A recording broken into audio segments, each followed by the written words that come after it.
morning, children. So today's topic is pollination. It is a very interesting topic, okay?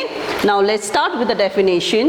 Definition is that the transference of the pollen grains from the anther of the stamens to the stigma of the carpels of the same flower or of the different flowers of the same or closely related species is called pollinations. So here the key word is transference of the pollen grains. So what does pollination means? Like this is a flower. Inside the flower you will find gynoecium, and this is androecium. So at the top of the androecium, the anther is present. So inside the anther, the pollen grains is present. When these pollen grains will originate and landed on the stigma, this is stigma, okay?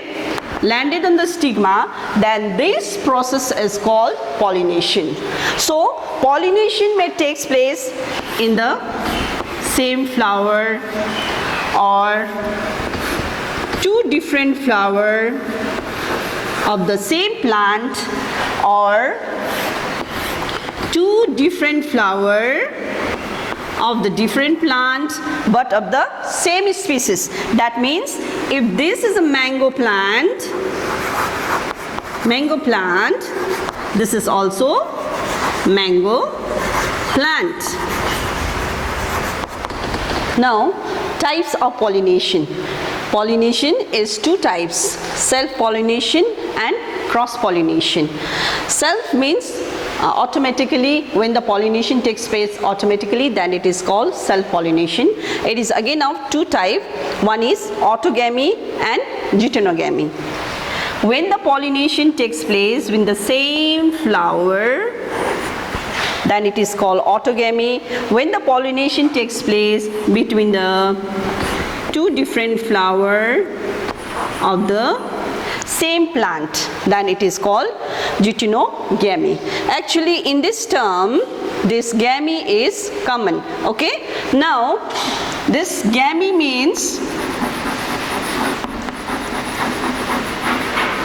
marriage, and this gamy is originate from fusion of gametes. That means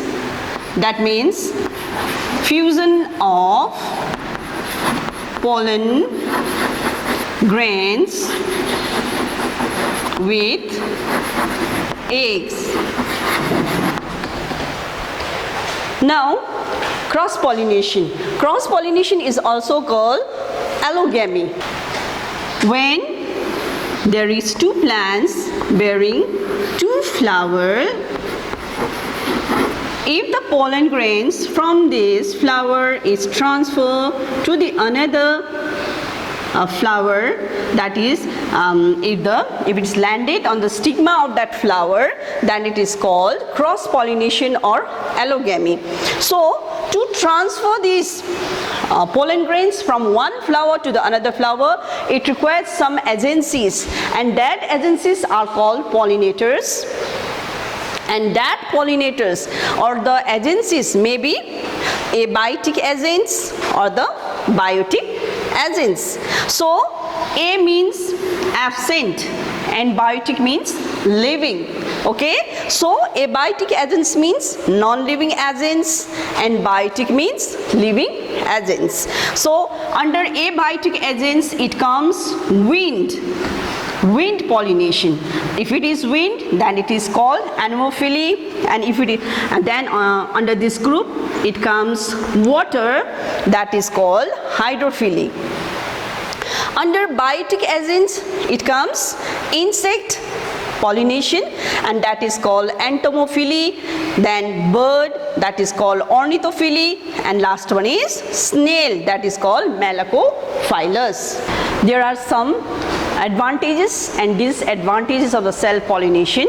So we are going to study. Now advantages, that is merits. First point is the process is certain. That means like this is the flower. Inside this flower it bears gynoecium and androecium. So the pollen grains automatically transfer to the stigma. So there it does not require any agencies. So the process is certain. Less wastage of pollen grains. Since the pollination takes place in the same flower, so there is no wastage of pollen grains because it does not have to travel. It does not have to travel a long distance for the pollination.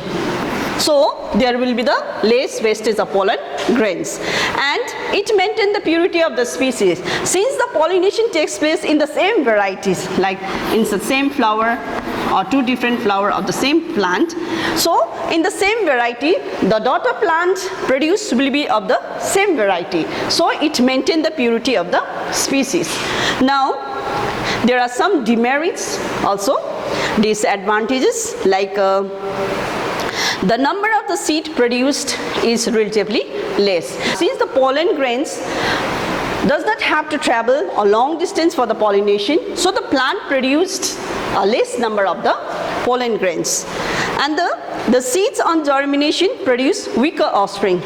I already told you that the pollination takes place in the same varieties. So the daughter plants produced will be the same variety. So when it produced daughter plants, it will be weaker. Okay, weaker, and if there is sudden change in the environment, that weaker plant cannot cope up with the environment, and with the change of environment, it may they may lead to gradual extinction. Now another is seeds are less viable. That means the seeds produced will be weaker, so they cannot survive for a long time.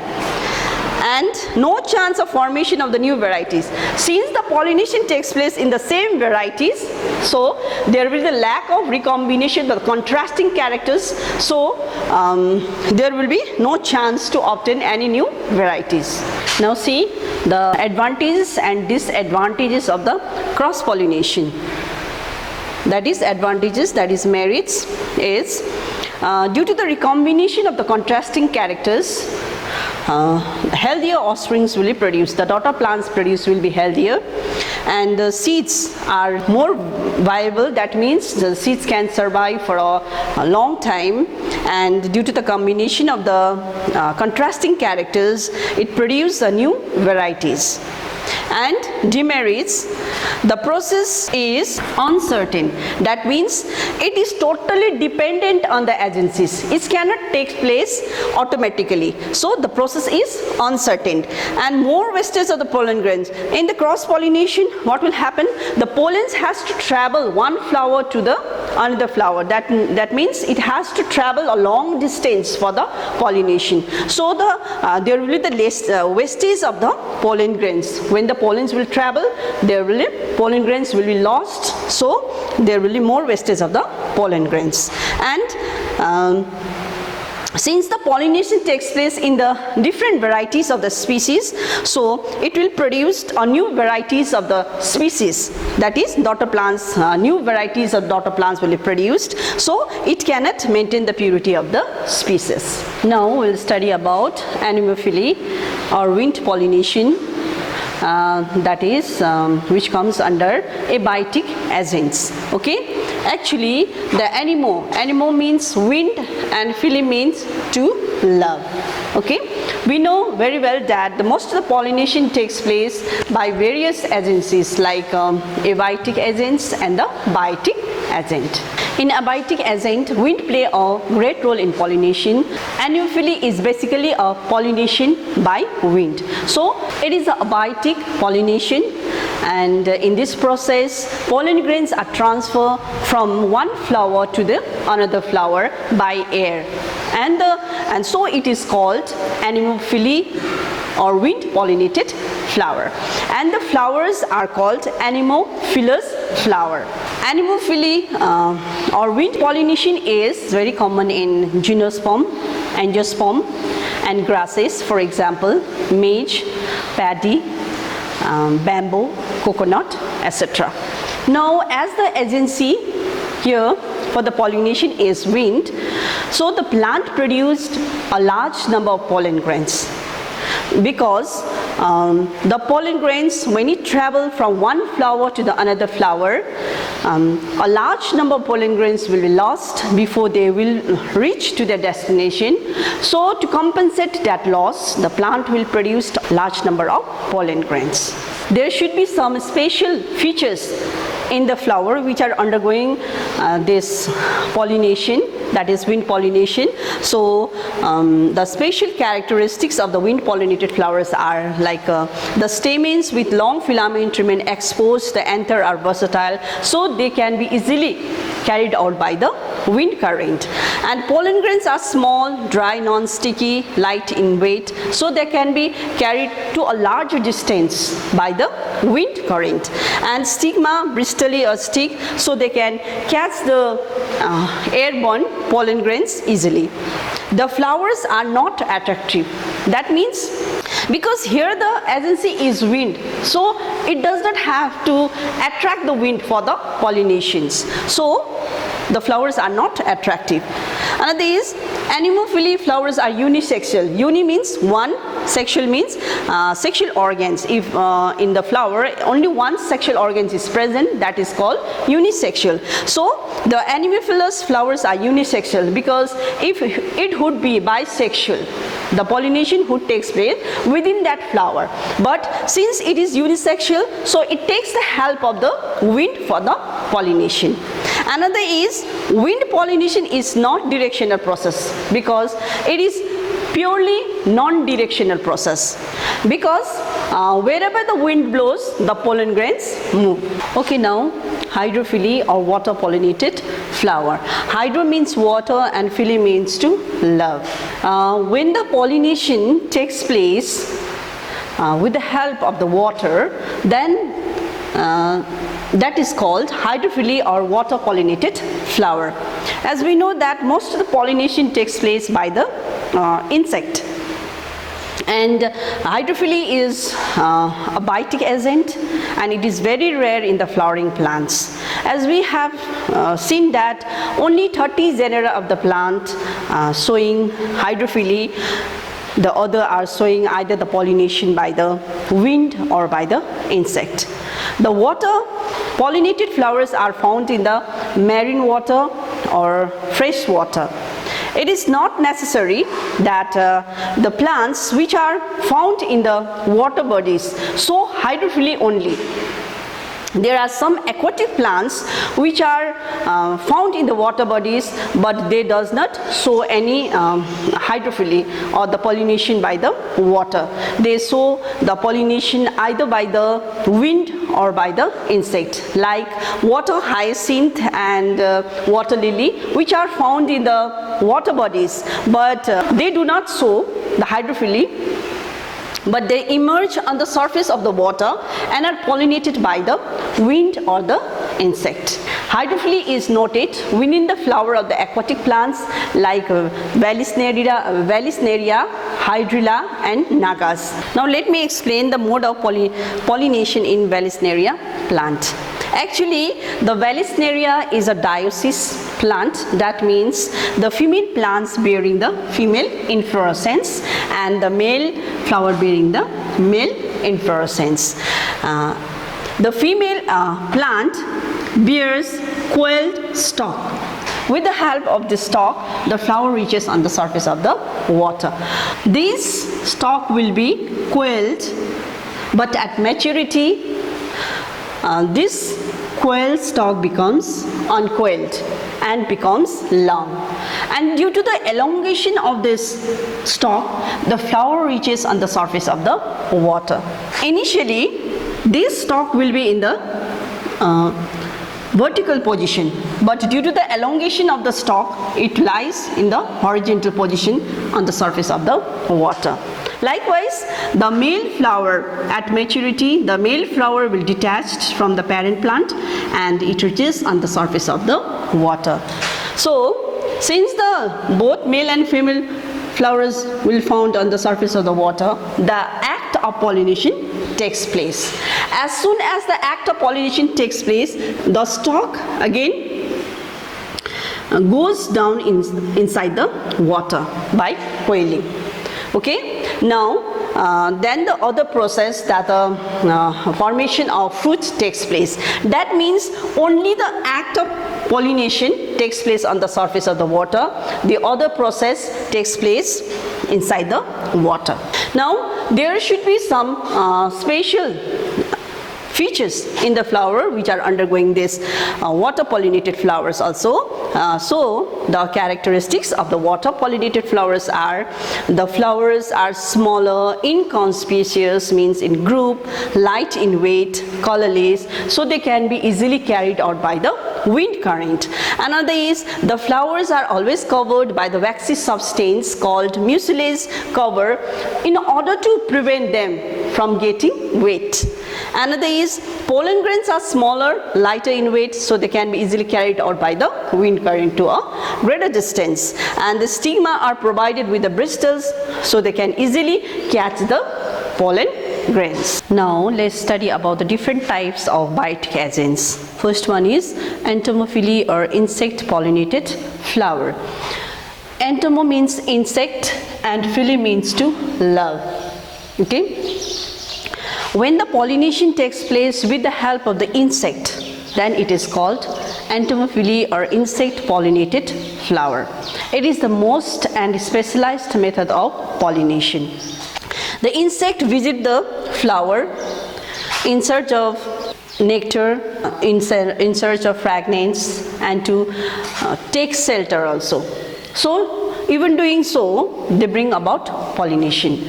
Majority of the pollinated flowers are large, brightly colored and fragrance. So with that bright color and fragrance, they attract the insect. When the insect visit the flower and when they eat the nectar, that time the pollens get coated with the body of the insect, and when this insect visit another flower, then these pollen grains come in contact with the stigma of that flower. So in that way it brings about pollination. For example, insect pollinated flowers are like sunflower, marigold, etc. Now let's study about the characteristics of the insect pollinated flower. The flower emits strong smell like jasmine to attract the insect. Now sitting arrangement of the insect, that means most of the insect pollinated flowers have a special sitting arrangement because when the insect visit the flower, so that they can eat the nectar or the pollen grains without any difficulty. And pollen grains are larger and surface become rough, spiny and sticky, so that they can easily stick to the body of the insect.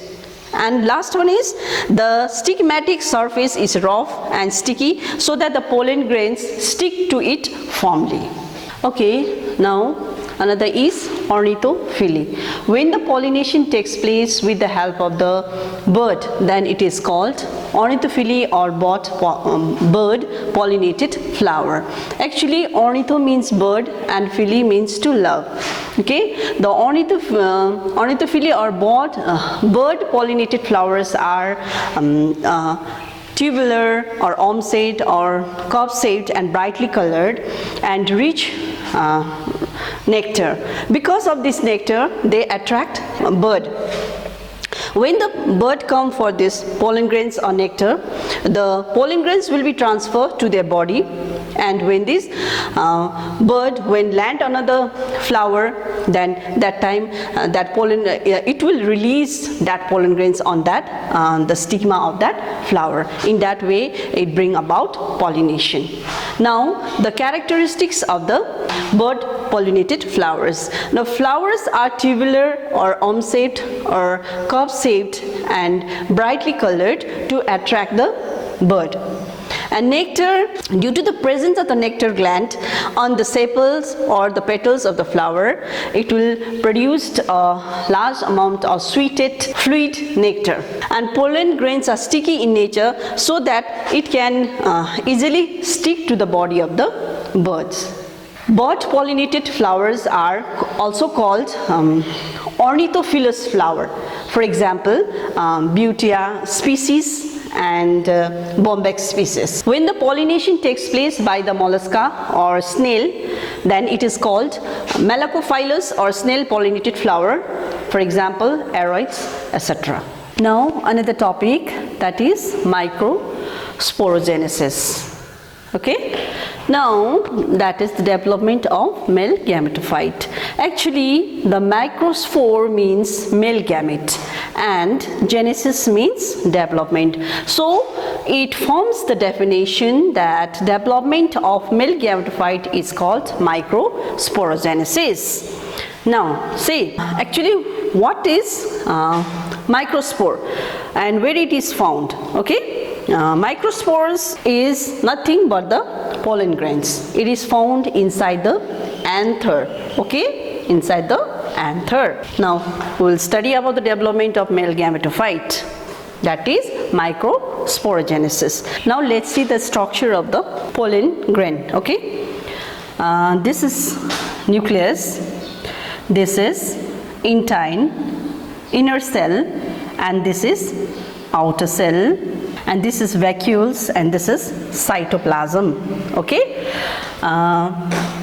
the nucleus is covered by the outer covering, that is called XII, which is thick, tough, and provide resistance during unfavorable condition, and this inner layer is intine and it is very delicate, and later on it will produce pollen tube. Microsporogenesis takes place in two places. Okay, one before pollination and another one after pollination. One before pollination means that is inside the anther.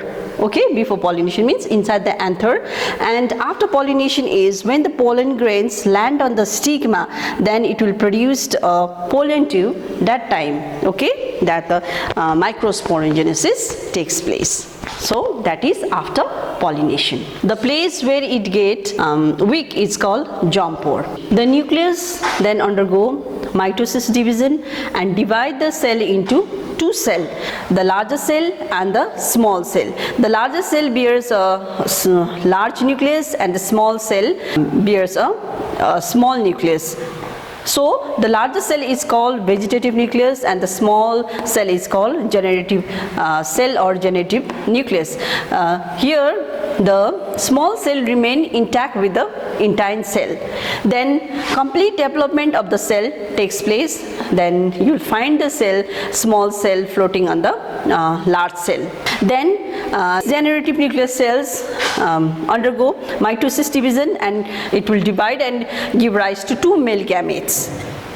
Okay, so this stage is called pre-pollinated stage because this stage takes place before pollination. That means inside the anther.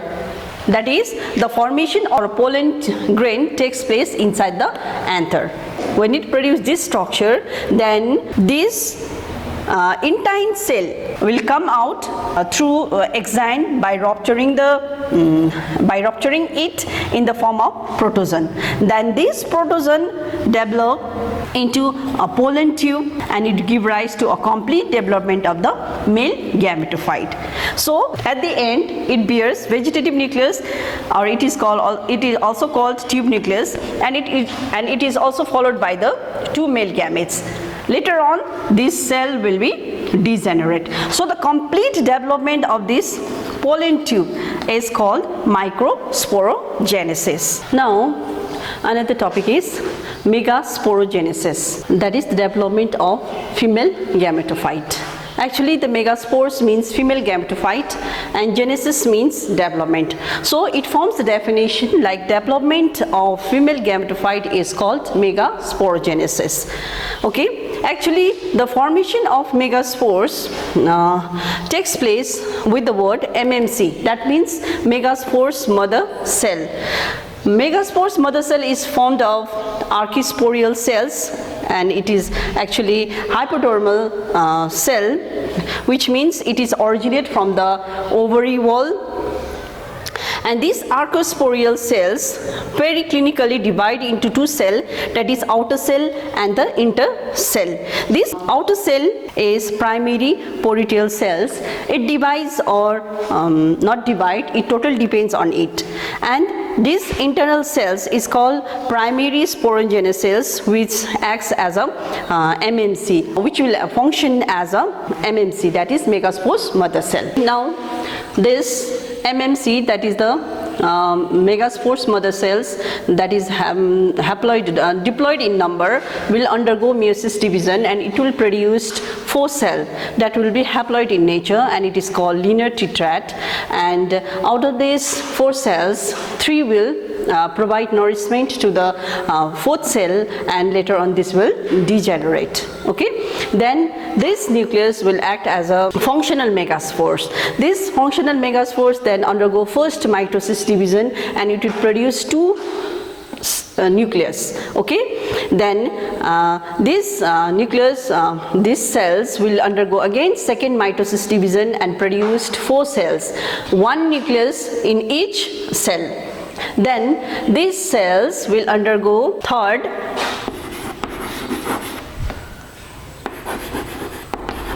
mitosis division, then produced 8 daughter cells.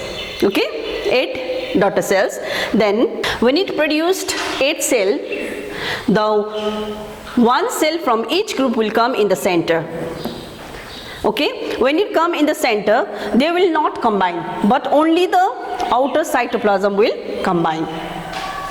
Okay, so this is the callosal region, and in the callosal region there will be 3 nucleus present, and in this cell are called antipodal cell, and this antipodal cell provide nourishment to the secondary cell. This is called secondary cell. Okay, and these secondary cells take part in the fertilization, and second nucleus helps in the secondary fertilization. Then in the micropyle region there is egg is present in the middle, and it is which take part in the formation of the fertilization, that will form embryo, and it is surrounded by the 2 cell that is called synergized cell, and inside the synergized cell there is a filiform apparatus is present, which function is to attract the pollen tube for the fertilization. So the complete development of this cell is called megasporogenesis. So before we study about microsporogenesis and megasporogenesis, that is the development of the female gametophyte and the male gametophyte, that is the microsporogenesis. So after completing this, the pollination takes place. As we know that the pollination means the transfer of the pollen grains towards the stigma, okay, towards the stigma. But this pollination is not enough for the reproduction. It has to be followed by the process in which it involves the fusion of the pollen grains with the egg, that is called fertilization. Okay, that is the male fusion of the male gamete with the female, that is called fertilization. So the pollination is followed by the fertilization, bring about reproduction in the plant. But before fertilization there is another process, that is the pollen pistil interaction. So see, what is pollen pistil interaction? When the as we know that in pollinations the pollens are transferred from anther to the stigma, okay, but pollination does not give guarantee that the pollens it transfer to the stigma is the right type or the wrong type. Okay, it may be right type or wrong type. So only this stigma has the ability to select whether that pollen is the right type or the wrong type. If it is right type, then it is called compatible, and if it is wrong type, then it is called incompatible. If it is right type, then this stigma will produce sugary fluid. Then this pollen will accept that sugary fluid. Then it allows for germination. But if it is wrong type, then it will totally reject it, and as soon as it rejects it, it will degenerate. Okay. Then see here, when it allows for the germination, then this pollen tube will produce pollen grain will produce a tube which will carry the two male gametes. Then the first male gametes will enter into the micropyle region, then it will enter into the ovary, then it will ovule, then it penetrate the embryo sac. Then first male gamete will fused with this egg, then produced a zygote, that is called syngamy. Okay, diploid zygote, because here the haploid cell is already one nucleus is present and one male gamete is coming, so there is the fusion of two nucleus, so diploid, that is 2 and diploid zygote will produce, that is called syngamy. Okay, what is syngamy is that when the cells of opposite sexes, that means male and female opposite sexes, fuse together and produce a zygote, that is called syngamy. Okay. Then another male gamete will come and fused with the secondary nucleus. As there is already two nucleus are present, so addition of one nucleus, it will produce triple nuclei.